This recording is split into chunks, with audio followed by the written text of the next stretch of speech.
जिस बाबर का नाम आजकल आप सुन रहे हैं, जिस बाबर से आपका पीछा 9 नवंबर को छूटा है, उस बाबर के बारे में एक घटना आपको बता करके बात अपनी समाप्त करूंगा। उसी किताब के पेज नंबर 143 के ऊपर 1968 में राजीव गांधी की शादी हुई। किससे हुई उनका नाम लेने की जरूरत नहीं है।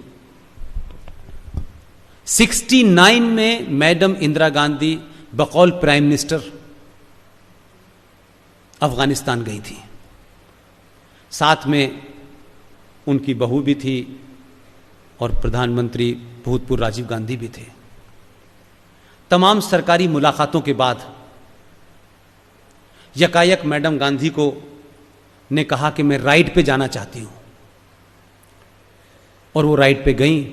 नटवर सिंह उनके साथ थे, भारत का प्रोटोकॉल डिपार्टमेंट उनके साथ था और अफगानिस्तान की सिक्योरिटी उनके साथ थी।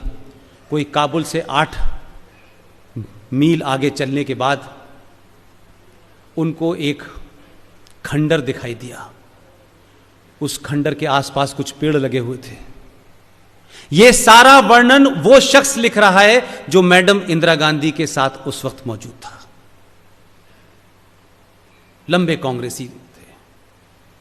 और जब वो वहां पहुंची तो उन्होंने जब कहा मैं देखना चाहती हूं तो खलबली मच गई। उन्होंने कहा साहब इसमें सिक्योरिटी प्रॉब्लम हो जाएगी, लेकिन मोर और लेस जो होस्ट कंट्री होता है वो फेलिसिटेट तो करते ही है।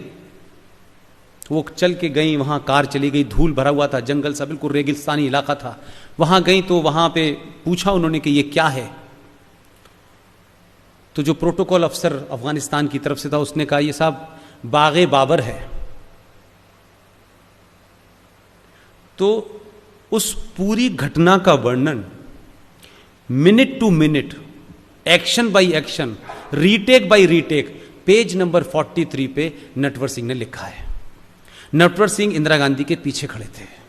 वो खुद ही लिख रहे हैं कि इंदिरा गांधी एक लंबे समय तक सर झुकाकर वहां खड़ी रही मौन।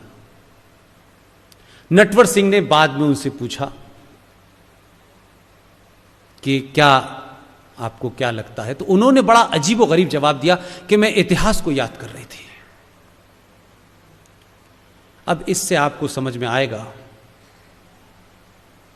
जो पेज नंबर 143 के ऊपर लिखा हुआ है, नटवर सिंह की किताब है, कि आखिर बाबर रोड इस दिल्ली में क्यों है। बाबर रोड को अंग्रेजों ने नहीं बनाया था, मुगल तो पहले जा चुके थे।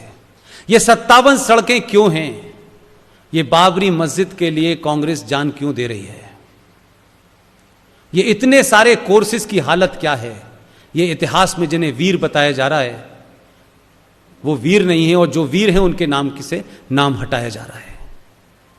मैं शॉर्ट में सिर्फ आप सब लोगों से 2 ही बात कहना चाहता हूं। आप राजनीतिक तौर से किसी को वोट दें वो इशू नहीं है। आप ब्राह्मण हैं, आप ठाकुर हैं, आपको अपनी जाति का घमंड है, दंभ है, होना चाहिए, उसमें भी कोई विरोध नहीं है। लेकिन आप अपनी जाति को, अपनी जो आपकी गोत्र है, उसे परिवार और घर के अंदर बंद करके रखिए। अब जब घर से बाहर निकलें आप, तो आपके सामने राष्ट्र के अलावा कुछ नहीं होना चाहिए।